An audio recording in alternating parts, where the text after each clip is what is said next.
The sixth session of the Africa Regional Platform for Disaster Risk Reduction, happening here in Balaclava, Mauritius, is for governments, development agencies, civil society organizations, academia, scientists, and even individuals who care about the losses of life, of property, and of development gains that arise from disasters. Now, we begin our coverage of this conference by asking, why disaster risk reduction? What exactly is this? Let me use the analogy from the health sector. We learned through years and years of work that it's not a good idea to be responding to cholera or measles outbreaks. And we learned that we could step around that. How? In the case of measles, by giving measles immunizations. So that meant that the risk of measles never escalated to epidemic. Then having to spend a lot of effort in trying to mop up an emergency, especially when it's cost lives and livelihoods. So disaster risk reduction is just the same principle, but applied to other kinds of threats as well. We can do a huge amount to prevent disaster losses. Africa is vulnerable, as you know.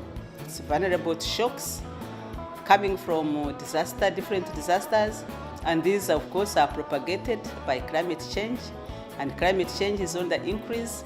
So the AU heads of state thought it better that they should come up with a continental framework which is going to push forward the issues related to reducing disasters on the continent. Nothing brings context to this meeting than the food security situation in the continent. Up to 70 million people are currently at risk of starvation following a long spell of drought lasting almost 2 years.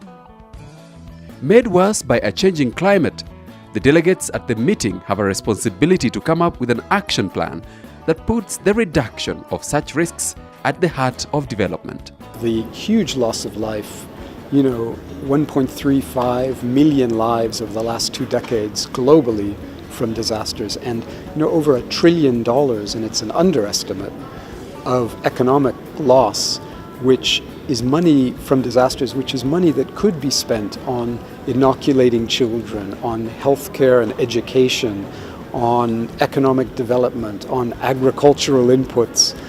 And so this huge cost and much of it is avoidable with disaster risk reduction and planning.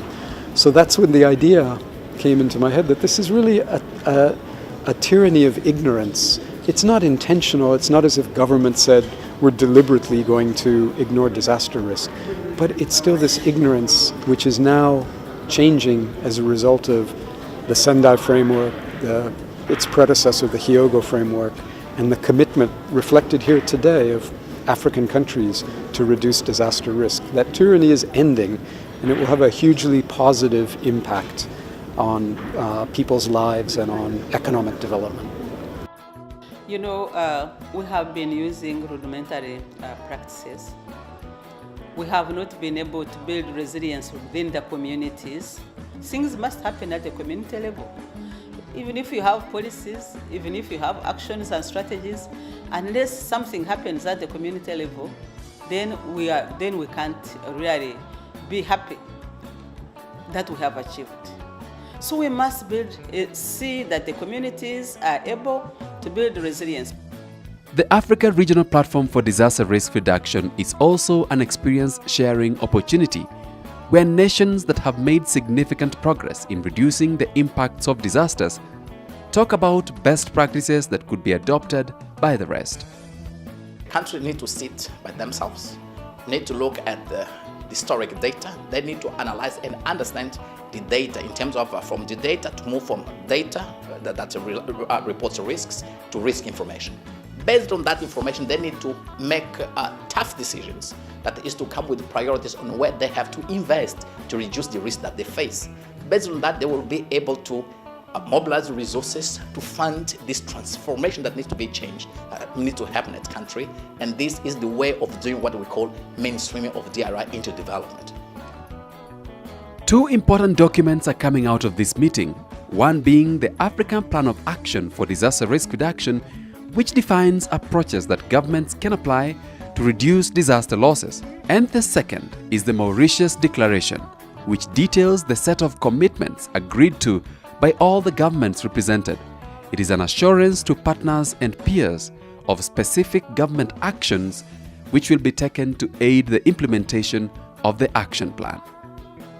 In Mauritius, it's quite natural because we had so many issues where people are living in places that are prone disaster areas, and a government has the commitment to protect its people. And one of these, it is a sine qua non that we have to spend that money, and even to go further. We think that in the future it goes up to 10% in the very close future, so that we can really try to save the life of people, preserve life of people's livelihood also. Then it is important. Like I say, in a country nowadays with the climatic change happening everywhere, we find it a necessity to do that. Part of the commitments is to put significant portion of annual budgets into risk reduction before disasters occur, as opposed to responding to emergencies.